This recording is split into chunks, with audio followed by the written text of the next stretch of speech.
এই নির্বাচন কমিশন আস্তে আস্তে আমাদের জুতার তলা ক্ষয় হয়ে যাচ্ছে। আমরা নির্বাচন কমিশন কোনো নির্দিষ্ট ধর্মের কাছে দিতে চাই না, কোনো ধর্মীয় রাজনৈতিক দলের কাছেও দিতে চাই না, অথবা কোনো ফ্যামিলির কাছেও আমরা এই নির্বাচন কমিশন বর্গা দিতে চাই না। যে চিঠির উত্তরটা দিয়েছি সেখানে আমাদের কয়েকটা দাবি আছে, সেটাতে 4টি দাবি আছে। আমি ক নাম্বার, নির্বাচন কমিশন অবিলম্বে লিখিতভাবে ব্যাখ্যা প্রদান করবে। প্রতীক অন্তর্ভুক্তি বা বাদ দেওয়ার ক্ষেত্রে কমিশনের বিদ্যমান নীতিমালা বা মানদণ্ড কী এবং কোন আইনি ভিত্তিতে শাপলা, সাদা শাপলা বা লাল শাপলা প্রতীককে বর্তমান তালিকা থেকে বাদ দেওয়া হয়েছে।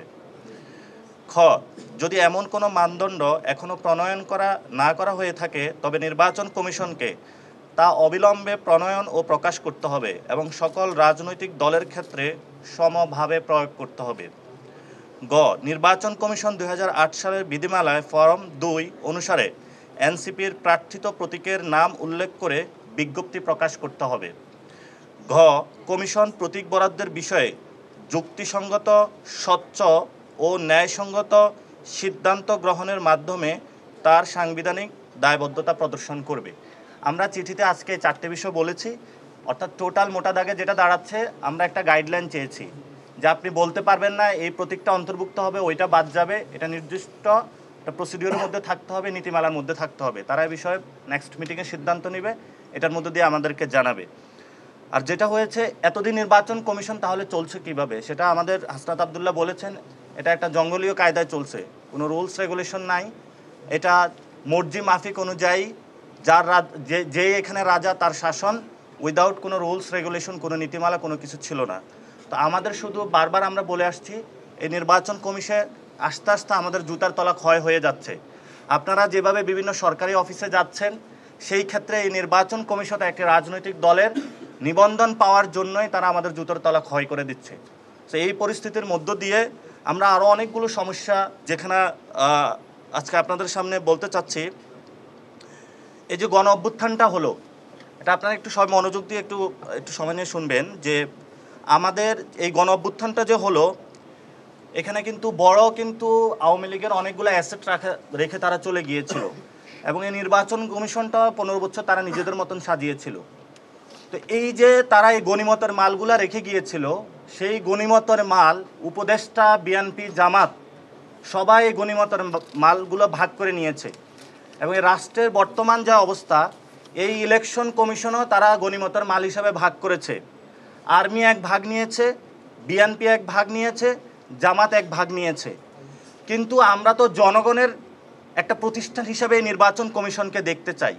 এজন্য আমরা ওনাদেরকে বলেছি যে এটা 3-4 দল বা আর্মির অথবা ডিজিএফআইয়ের একটা আপনি গণিমতের মাল হিসাবে দেখবেন না যে আওয়ামী লীগ রেখে গিয়েছিল পুরা নির্বাচন কমিশন খালি, আপনি রুলস রেগুলেশনের মধ্যে আসতে হবে।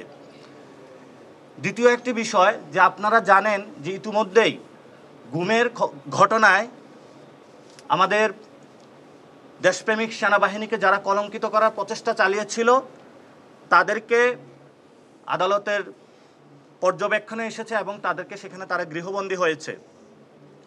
কিন্তু গত 15 বছরে সে সকল ব্যক্তির মধ্যে, যেমন জিয়াউল আহসান, আপনাদের নাম জানেন, উনিও এই নির্বাচন কারচুপি থেকে শুরু করে এই প্রতিষ্ঠানটা ধ্বংসের মধ্যে অন্যতম কারিগর ছিল, সেখানে তারও বিচারের কথা রয়েছে।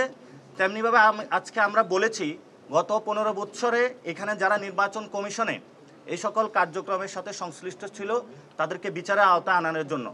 কিন্তু ওনারা আমাদেরকে যে উত্তরটা দিয়েছে, নতুন কোনো রিক্রুটমেন্ট হয় নাই, ফলত ক থেকে কয়ের জায়গায় খ দিয়েছে, খয়ের জায়গায় গ দিয়েছে, ইন্টারচেঞ্জ করেছে। কিন্তু নির্বাচন কমিশন আগের যে পরিস্থিতিতে রয়েছে সেই পরিস্থিতিতে রয়েছে। এই বিষয়গুলো আমরা উল্লেখ করেছি, তাদের নজরে এনেছি।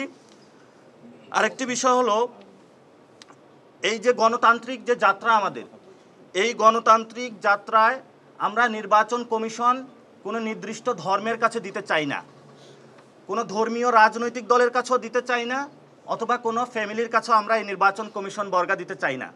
আমরা চাই নির্বাচন কমিশনটা জনগণের হবে। এই জন্য আমরা জুতোর তলা ক্ষয় করে হলো বারবার এই নির্বাচন কমিশনের কাছে আসি, আপনাদের সামনে দাঁড়াই। আমরা ওনাদের কাছে বলেছি যে নির্বাচন কমিশনকে স্বাধীন করুন, স্বাধীন প্রতিষ্ঠান হিসেবে রাখুন। না আপনারা জিয়া ফ্যামিলি, না মুজিব ফ্যামিলি, না রহমান ফ্যামিলি, না কোনো নির্দিষ্ট ধর্ম, কোনো একটা সেক্ট, যেটা আমাদের আপনারা জানেন যে একটি দল নিজস্ব ব্যানার জামায়াত ইসলামী নাম দিয়েছে, কিন্তু আমরা বাংলাদেশে লক্ষ্য করছি হাজারো এখানে 90% মানুষ মুসলমান, যাদের সকলের ধর্ম ইসলাম, কিন্তু আজকে ইসলামকে 10%-এ টেনে এনে তারা নির্বাচন থেকে শুরু করে বাংলাদেশের পলিটিক্যাল এরিনা কিন্তু সর্ব জায়গায় এই ধরনের একটি মাফিয়াগিরির প্রচেষ্টা চালাচ্ছে। এজন্য আমরা বলেছি কোনো নির্দিষ্ট ইসলাম, কোনো নির্দিষ্ট ফ্যামিলির কাছে ইলেকশন কমিশন বর্গা না দেওয়ার জন্য, বাংলাদেশের যে জনগণ রয়েছে সকলের কাছে দেওয়ার জন্য, এবং আমরা তাদের কাছেও আহ্বান রাখব, যদি নির্বাচন কমিশন একটি গণতান্ত্রিক প্রতিষ্ঠান আমরা রূপান্তর করতে পারি, তাহলে যেমন জামায়াত ইসলামী সুযোগ সুবিধা পাবে, রহমান ফ্যামিলিও সুযোগ সুবিধা পাবে, জিয়া ফ্যামিলিও সুযোগ সুবিধা পাবে, সকল মানুষ বাংলাদেশে সুযোগ সুবিধা পাবে। কিন্তু আর যদি 3 থেকে 4টা বা ডিজিএফআই এদের কাছে বর্গা দেওয়া হয়, তাহলে বাংলাদেশের অধিকাংশ 90% মানুষকে বঞ্চিত করা হবে।